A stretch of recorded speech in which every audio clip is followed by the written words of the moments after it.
Good morning, students. Today we will start a new chapter in Geography of Class 6, that is Chapter 5, The Realms of the Earth.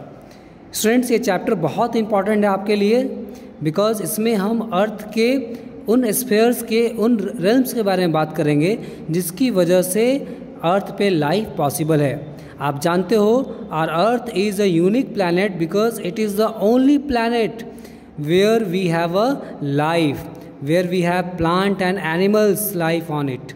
आप सभी को पता है कि अर्थ एकमात्र ऐसा प्लैनेट है सोलर सिस्टम में जहाँ पर लाइफ पॉसिबल हो पाया है.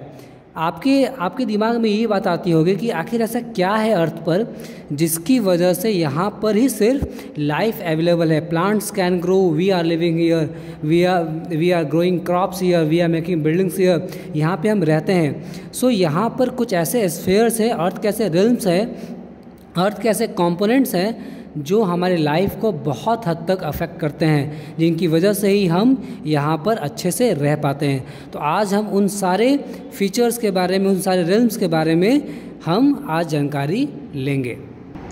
Now we are discussing about all the components जिनकी वजह से हमारे पास एक ऐसा इन्वायरमेंट है, एक ऐसा प्लेस है जहाँ पर लाइफ पॉसिबल है, प्लांट्स और एनिमल्स यहाँ पर रह पाते हैं.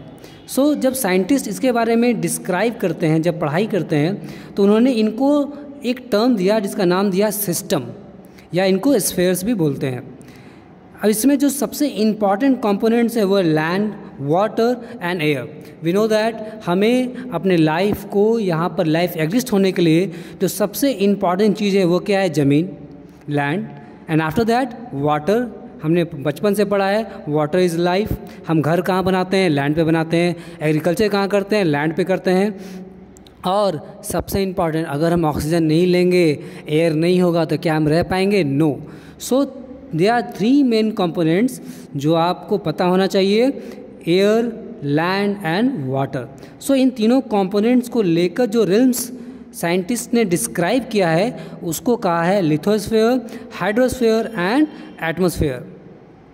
लिथोस्फीयर का जो कनेक्शन है वो लैंड के साथ है. मतलब लिथोस्फीयर में हम ज़मीन के बारे में, लैंड के बारे में, उसके स्ट्रक्चर्स के बारे में डिस्कस करते हैं. हाइड्रोस्फीयर में hydro it means water, and atmosphere it means we are discussing about air.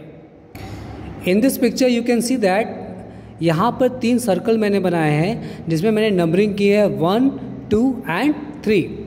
This one, first one is for lithosphere. Lithosphere means land. We are discussing about land. हम किसके बारे में बात कर रहे हैं? हम बात कर रहे हैं लैंड के बारे में. तो जो स्फीयर लैंड से रिलेटेड है उसे हम लिथोस्फीयर कहेंगे. Second one is H for hydrosphere. It means we are discussing about water, H2O, जो कि बहुत important है. Our body is made of water. Around 77% of our body is made of water. Each and every life depends on water. Water is such an essential thing.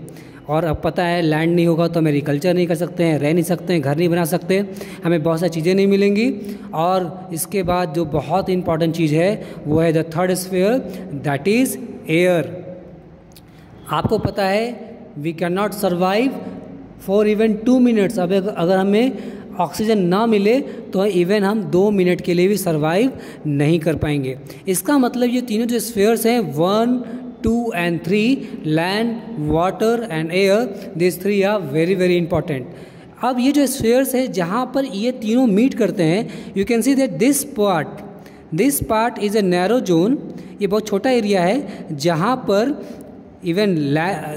land it means lithosphere, water it means hydrosphere and air it means atmosphere, ये तीनों आकर मिलते हैं जिसे मैंने colour किया है. इसे हम बोलते हैं बायोस्फीयर. बायोस्फीयर का मतलब है कि वो प्लेस जहाँ पर इन तीनों के प्रेजेंस की वजह से लाइफ पॉसिबल हो पाई है, जहाँ पर एनिमल्स, ऑर्गेनिज्म सर्वाइव करते हैं, रहते हैं. इन तीनों स्फीयर्स में, तीनों कंपोनेंट्स में अगर एक भी कंपोनेंट नहीं होगा तो क्या आपको लगता है लाइफ पॉसिबल हो पाएगा? आई थिंक सारे स्टूडेंट्स के लिए बहुत क्लियर हो गया होगा कि इन तीनों कंपोनेंट्स में अगर एक भी कंपोनेंट नहीं रहेगा तो लाइफ पॉसिबल नहीं हो पाएगी। That's why one by one हम तीनों कंपोनेंट्स को, तीनों स्फीयर्स को, ये अर्थ के जो 3 रेल्म्स हैं इनको हम डिस्कस करेंगे। So there are 3 realms, lithosphere, hydrosphere and atmosphere. Now the 4th realm that we have discussed is biosphere. जो चौथा हमने रेल्म डिस्कस किया है वो है बायोस्फीयर। और हम लोगों ने ये भी डिस्कस किया कि it is found in the narrow zone where the 3 realms come in contact with one another in all form of life, even plants और animals exist in the biosphere. इसका मतलब मेरे स्टूडेंट्स आप सभी को ये क्लियर हो गया होगा कि इन तीनों कंपोनेंट्स में से तीनों कंपोनेंट्स का होना बहुत ज़रूरी है, तभी लाइफ पॉसिबल हो पाएगी। इसलिए ये तीनों स्फीयर जहाँ मिलते हैं उसे हम बायोस्फीयर कहते हैं। नाउ हम स्टार्ट करेंगे लिथोस्फीयर से। सारे रेल्म्स को बारी बारी से समझेंगे और इनके सारे इम्पॉर्टेंट कैरेक्टरिस्टिक्स को, इम्पॉर्टेंट टर्म्स को सीखेंगे, so that in the last when we will discuss about biosphere all the concepts will be very clear to you. So please go by your book. आप अपने बुक्स के हर एक line को ध्यान से पढ़िए और नोट करते जाइए। Now lithosphere, it is made from 2 words, लिथोस का मतलब ही होता है rocks.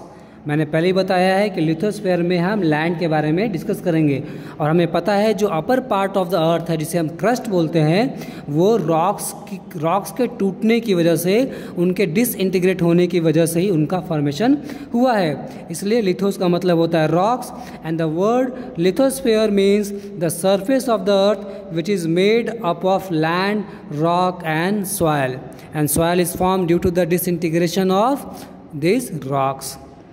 Its surface is shaped into many landforms or continents, sea floor and islands. अब ये जो सरफेस है इस पे आपको बहुत सारे कॉन्टिनेंट्स दिखते हैं, सी फ्लोर है, आप समुद्र के नीचे जो सी बेड है उसके बारे में डिस्कस कर रहे हैं, और बहुत सारे islands, for example Andaman and Nicobar islands, the countries like Maldives, this are island countries. Andaman Nicobar India का पार्ट है. Now the solid uppermost layer of the lithosphere is known as the crust of the earth. जो अर्थ का सबसे सॉलिड अपरमोस्ट लेयर है उसे हम crust बोलते हैं. ये क्रस्ट भी 2 टाइप का होता है. एक होता है कॉन्टिनेंटल क्रस्ट, जो कॉन्टिनेंट्स पे जो क्रस्ट देखने को मिलता है उसे कॉन्टिनेंटल क्रस्ट बोलते हैं. और हमें पता है जो ओशन है, जो सीज़ है जिनमें इतना सारा वाटर जमा है, उस सी के नीचे जो सी बेड है, जो सी फ्लोर है, वो भी क्रस्ट का हिस्सा है जिसे हम ओशियनिक क्रस्ट बोलते हैं. Now the upper layer of this lighter continental rock is called sial. जो अपर लेयर है इस हल्के कॉन्टिनेंटल रॉक्स का उसे हम सियाल बोलते हैं. और जो हेवियर लोअर लेयर है जो क्रस्ट का उसे हम बोलते हैं सीमा. ये हमारा ओशन के बेड्स को या ओशन के फ्लोर को क्रिएट करता है. So the upper layer of lighter continental rock is called sial and the heavier lower layer is called which makes the floor of the ocean is called sima. यहाँ पे जो picture दिया हुआ उसे आप ध्यान से देखो. कॉन्टिनेंट्स आपको साफ दिख रहा है और जो वाटर है, सी लेवल है, उसके नीचे भी आप देखो क्रस्ट का हिस्सा है जो कि ओशियनिक क्रस्ट है. नाउ देयर आर, आपको पता है कि मैंटल क्या होता है. क्रस्ट के नीचे के पार्ट को, अर्थ के नीचे के पार्ट को हम मैंटल बोलते हैं. इसका मतलब कोर और क्रस्ट के बीच के पार्ट को हम मैंटल बोलते हैं. ये भी 2 पार्ट होता है, अपर मैंटल और लोअर मैंटल, या फिर इसको एस्थिनोस्फीयर भी कहते हैं. नाउ तो इस पिक्चर में आप देख सकते हो कि ओशियनिक क्रस्ट और जो कॉन्टिनेंटल क्रस्ट है वो साफ साफ दिया हुआ है. आपने अर्थ का पिक्चर देखा होगा जो सैटेलाइट पिक्चर होता है. मतलब सैटेलाइट के थ्रू जो पिक्चर्स लिया गया अर्थ का, उसमें देखा गया कि earth seems to be blue. Why? Because 71% of the earth surface is filled with water. हमारे पास वाटर बॉडीज, ओशंस, सीज बहुत सारे हैं. Nearly 71% of the earth's surface is water and rest is the landmass or continents. अब इन continents पे बहुत सारे ocean हैं, इन कॉन्टिनेंट्स के आसपास बहुत सारे ओशंस हैं. आप इंडिया का मैप देख लो, इंडिया का मैप जो पेनिनसुलर पार्ट है, जो सदर्न पार्ट है इंडिया का, वहाँ पर आप 3 सीज को देख सकते हो, Arabian Sea, the Indian Ocean and the Bay of Bengal. Islands क्या होता है? The continent project above the vast oceans like large islands. Continents जो हैं ओशंस के पास दिखते हैं जैसे बड़े बड़े आइलैंड्स हो. इसके अलावा ऐसे बहुत से छोटे छोटे स्मॉल पीसेज ऑफ लैंड है जो चारों तरफ से सराउंडेड होते हैं वाटर से. That's why they are called islands. हमारे अर्थ पे कितने कॉन्टिनेंट्स हैं? They are total 7 continents in the world that make 29% of the earth surface. They are Asia, Africa, North America, South America, Europe, Australia and Antarctica. In the picture you can see, आप देख सकते हो North America, South America, Africa, Europe, Asia and Australia and Antarctica. These are the 7 continents of the. Now we will discuss about some important points about this continents. सबसे बड़ा continent कौन सा है? Asia. Asia is the largest continent both in terms of area and population. Asia में सबसे ज़्यादा area भी है और सबसे ज़्यादा लोग रहते भी हैं. There are 2 continents that are Australia and Antarctica जो कि साउथ ऑफ द इक्वेटर में हैं. इक्वेटर क्या है? Equator is the line which divides earth into 2 equal part. Earth के बीचों बीच इस पिक्चर में आप देखो कैरेबियन सी के पास एक लाइन गई हुई है. I am mentioning here this line. This is equator. To the north of equator, इसके ऊपर जाएंगे तो ये नॉर्थ है, इक्वेटर के नॉर्थ के ऊपर जा रहे हैं. अगर हम साउथ की तरफ आए तो इस इक्वेटर के नीचे साउथ की तरफ है. अगर हम ध्यान से देखेंगे तो सिर्फ 2 ही ऐसे कॉन्टिनेंट्स हैं जो पूरे के पूरे southern part of the equator में है. बाकी सारे कॉन्टिनेंट्स का कुछ न कुछ पार्ट जो है वो इक्वेटर के ऊपर भी है. लेकिन ऑस्ट्रेलिया और अंटार्कटिका ऐसे 2 कॉन्टिनेंट्स हैं जो पूरा का पूरा हमारे सदर्न हेमिस्फीयर में है.